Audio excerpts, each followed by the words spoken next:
Assalamualaikum warahmatullahi wabarakatuh. Saya baru settle pasang PC untuk next video. Jadi sambil-sambil kemas meja ni, saya nak kongsikan dengan anda.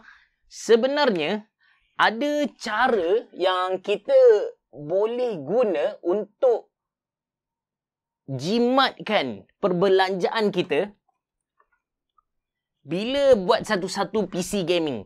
Saya bukan maksudkan yang kita beli barang second hand dan sebagainya. No, tak. Dia macam sepatutnya kita beli PC gaming i5 RTX 3060 dengan harga RM4,000 Malaysia. Tapi kalau anda guna tips saya ni, kita boleh kurangkan sikit harga motherboard, kita boleh kurangkan sikit harga casing. Maybe kita boleh jimat sampai RM300 Malaysia. Nanti saya cerita dengan lebih detail. Anda bersama saya, Ashraf Jeffrey, dalam channel YouTube Mona Lisa. Kalau anda belum tekan butang subscribe, pastikan anda tekan butang subscribe dan juga butang loceng yang ada dekat tepi dia.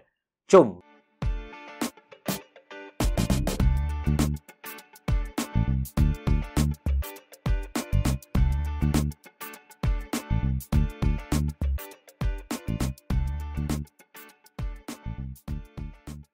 Video kali ini disponsor oleh Mona Lisa sendiri. Kalau anda berminat untuk beli apa-apa barang komputer, anda boleh pergi ke Shopee, Lazada, TikTok dan juga website Mona Lisa. Penghantaran percuma untuk semua pelanggan semenanjung Malaysia. Dan kalau anda berada di Kota Baru, Kelantan, penghantaran percuma direct ke rumah anda dalam 1 ataupun 2 hari bekerja. Untuk maklumat lanjut, anda boleh klik link yang saya sediakan dalam ruangan description box below.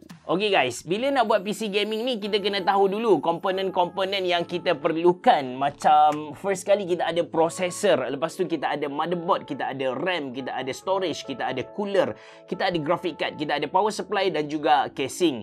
Supaya kita punya performance PC tu tak terjejas dengan tindakan kita cut cost ni kan.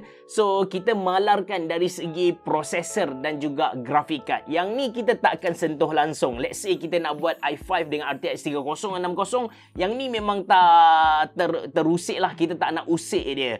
Jadi first kali bila kita nak buat PC gaming budget ni, apa yang kita boleh main ialah dekat dia punya motherboard. Motherboard kita ada beberapa size yang anda kena tahu. Kita ada M80X, kita ada ITX dan juga ATX. ITX yang paling kecil, M80X yang sederhana, yang sedang-sedang orang kata, lepas tu ada ATX yang bersaiz besar.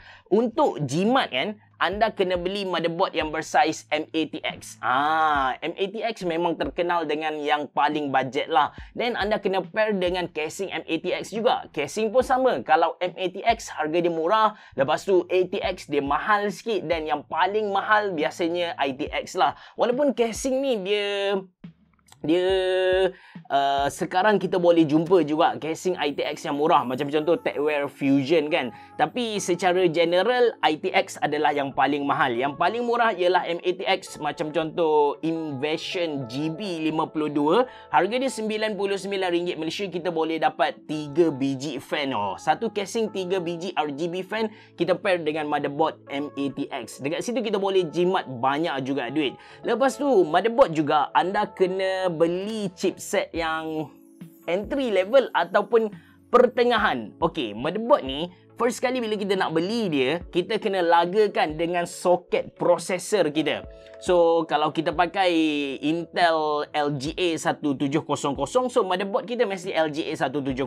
Kalau kita pakai Ryzen AM4, so kita kena beli motherboard AM4. Yang ni adalah satu kewajipan, kita tak boleh nak ubah dah. Tapi dekat motherboard tu dia ada chipset dia. Sebagai contoh, kalau AMD kita ada A520, atas sikit kita ada B550, paling tinggi kita ada X570. Jadi apa yang membezakan antara chipset ni adalah feature yang mereka tawarkan kepada kita. Yang paling basic, A520 biasanya kita kata tak ada benda ekstra sangatlah. Nak overclock tak boleh, RAM kadang-kadang ada 2 slot, nak pergi ke 64GB pun susah. So dia sangat limited lah. Kalau ada slot M.2 SSD pun dia bukan M.2 NVMe PCIe 4, tapi tapi M.2 SATA. Speed pun maybe dalam 600 MB per second sahaja. Tapi kalau B550 dia upgrade sikit. Kita dah boleh overclock dah berbanding dengan tadi. Walaupun ramai yang tak recommend, but still secara teori kita dah boleh overclock dah dengan chipset B550 tu. Dan biasanya B550 memang datang dengan 4 slot RAM, dia support sampai 128GB. M.2 SSD slot dia pun dah PCIe 3, PCIe 4, and bagi saya B550 dah good enough lah. X570 memang dibuat untuk extreme user. Anda nak overclock boleh, anda tak nak overclock pun tak apa. Lepas tu dia ada banyak extra feature yang lain. But sebenarnya kalau kita tengok pada tahun 2023, extra feature ni kita boleh dapat dekat B550 juga. So untuk processor ni, untuk motherboard ni, first kali cari motherboard yang bersaiz M80X, kemudian pilih chipset yang pertengahan. Tak perlu nak pergi ke yang paling tinggi X570, atau kalau Intel, alamak saya lupa lah. Kalau Intel dia punya urutan sekarang tak silap saya, first kita ada H510, lepas tu kita ada B560, lepas tu paling tinggi kita ada Z lah, Z560 kot.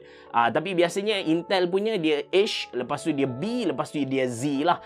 So itu dia punya urutan. Jangan pergi yang paling tinggi. Macam contoh B550 kita dah kalau kita beli ASRock B550M Steel Legend, itu pun dah memadai. Atau kalau anda nak beli MSI Mac B550M Tomahawk, itu pun dah good enough lah. Siap dengan Wi-Fi 6 lagi. Okay, itu tentang motherboard. Memang boleh jimat banyak gila dekat motherboard ni. Yang kedua, tentang cooler. Kalau anda sekadar nak buat Intel Core i5 ataupun Ryzen 5, pakai stok cooler pun dah memadai. Especially kalau anda pakai Ryzen lah. Ryzen dia dah datang dengan Ray cooler, yang mana cooler dia tu mereka buat kolaborasi dengan Cooler Master. So performance dia memang nice gila. Tak perlu nak pakai third party cooler, tak perlu nak pakai liquid cooler bagai. Just pakai yang tu. Cuma kalau Intel ni, based on pengalaman saya, kena ada third party cooler jugalah. Kena beli cooler, at least belilah ID cooling yang harga RM70-80 ataupun deep cool yang RM70-80. Itu pun dah memadai. Itu bab cooler. Memang dapat jimat juga duit dekat situ. Lepas tu kita boleh jimat lagi dekat storage. Storage ni anda tak perlu nak beli yang PCIe 4 punya. Anda beli yang biasa pun bagi saya dah okey sangat-sangat. Beli SATA PCIe 3 lah. At least bila kita test speed tu, dia boleh pergi 3000 MB per second. Itu dah good enough. Tak perlu nak cari something like XPG S70 Gammix yang boleh pergi sampai 8000 MB per second. Tak perlu. Just 3000 MB per second PCIe 3 dah good enough lah. Okay, seterusnya kawan-kawan, seterusnya kita boleh jimat banyak dekat RAM. Okay, RAM ni dia bagi saya lah, kita just perlu cari speed 3000 MHz sahaja.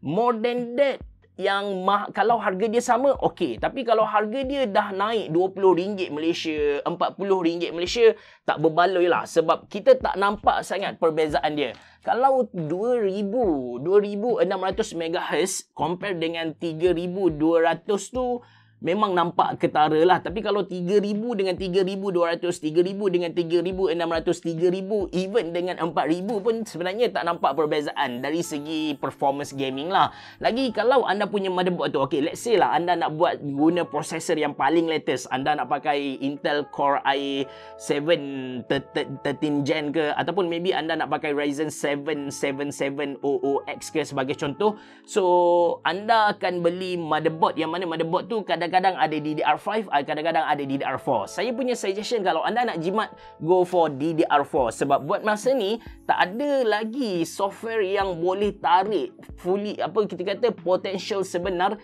DDR5. So daripada anda bazirkan duit, sebab RAM DDR5 ni mahal gila guys. So anda just pergi ke DDR4, pakai je DDR4. Saya quite confident yang kita still boleh guna DDR4 punya performance lagi 5 hingga 7 tahun macam tu lah. Itu tentang RAM. Serius, dekat RAM pun banyak yang kita boleh jimat sebenarnya. Especially kalau anda nak guna prosesor yang baru tu. Lepas tu kita sembang tentang of course aksesori. Sebab lepas cooler, lepas storage, RAM, graphic card kita tak nak usik kan. So power supply pun better beli yang elok lah. Power supply jangan kedekut duit.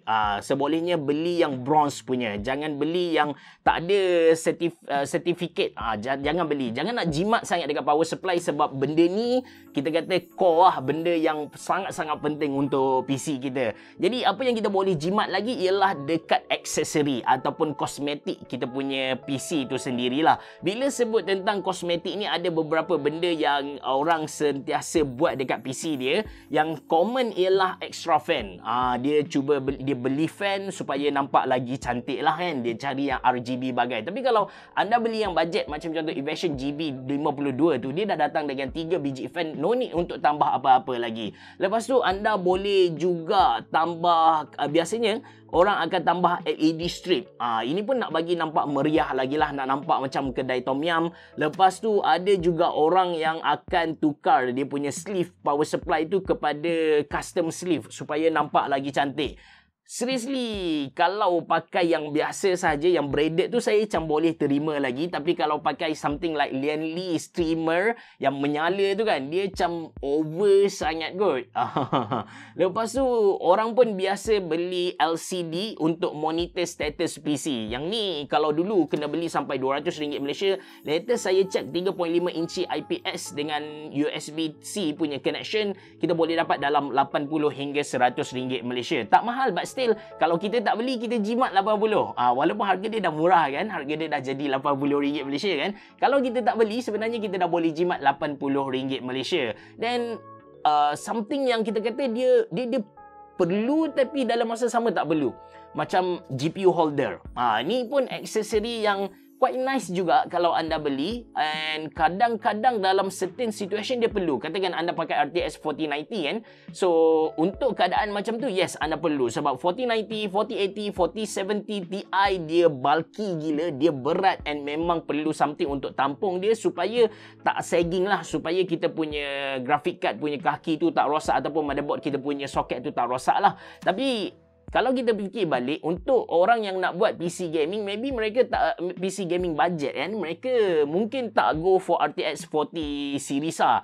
So bila mereka akan go for graphic card yang budget-budget ni, bila graphic card budget-budget, of course dual fan, something yang ringan. That's why tak perlu sangatlah GPU holder. Apa-apa pun untuk GPU holder ni, dia bergantung kepada keadaan juga. Alright, last kali anda kena pandai manipulate payment system. Payment system ni, kita kalau anda nak bayar cash pun tak ada masalah. Tapi kalau macam saya, kadang-kadang bila benda tu mahal sangat kan, apa yang saya buat ialah saya akan top up duit masuk ke dalam, saya akan beli guna credit card. Saya akan beli guna credit card. Dari credit card tu saya akan top up pergi ke Grab ke mana-mana e-wallet lah, Touch and Go sebagai contoh. Dan saya akan beli menggunakan Touch and Go. Dengan cara tu saya dapat point dekat credit card tu, dan saya dapat point juga dekat e-wallet tadi. Dengan cara tu pun dapat jimat. Tak banyak, but okey lah daripada tak dapat apa-apa kan. So basically saya rumuskan balik, kalau anda nak jimat untuk buat satu-satu gaming PC ni, and anda tak nak ubah performance dia, first kali anda boleh main dekat dia punya motherboard. Pilih M80X dengan chipset yang pertengahan punya. Lepas tu anda boleh main dekat RAM. RAM pun jangan beli speed yang laju gila. Kononnya dengan speed laju boleh tingkatkan performance gaming dan sebagainya, which is sebenarnya taklah. Kalau 2600 dengan 3200, yes, kita nampak satu perbezaan performance. Itu pun tak ketara sangat sebenarnya. Cuma kita akan perasan lah performance dia tu berbeza. Tapi 3000 hingga 4000 macam tu kita tak nampak sangat lah. Lepas tu kita boleh jimat dekat storage, kita boleh jimat dekat cooler, kita boleh jimat dekat aksesori tadi. Walaupun aksesori tu kadang-kadang mampu meningkatkan lagi gaming experience kita, tapi yes, dia tak sebenarnya dia apa, meningkatkan gaming experience dari segi placebo effect lah. Kita percaya, oh dengan adanya RGB ni performance kita akan padu gila, that's why kita naik lah. Dia macam motivate diri kita. But actually kalau tak ada pun, kalau kita tu pro pro, dia pro juga. Kalau benda tu ada, kita noob, kita still noob lah. Itu hakikat dia. Apa-apa pun, itu sahaja untuk video kali ini. Nanti saya sambung lagi tentang benda-benda lain. Kalau anda ada apa-apa soalan, anda boleh tanya dalam ruangan komen di bawah. Terima kasih kerana menonton. Assalamualaikum warahmatullahi wabarakatuh. Bereboh. Jumpa lagi.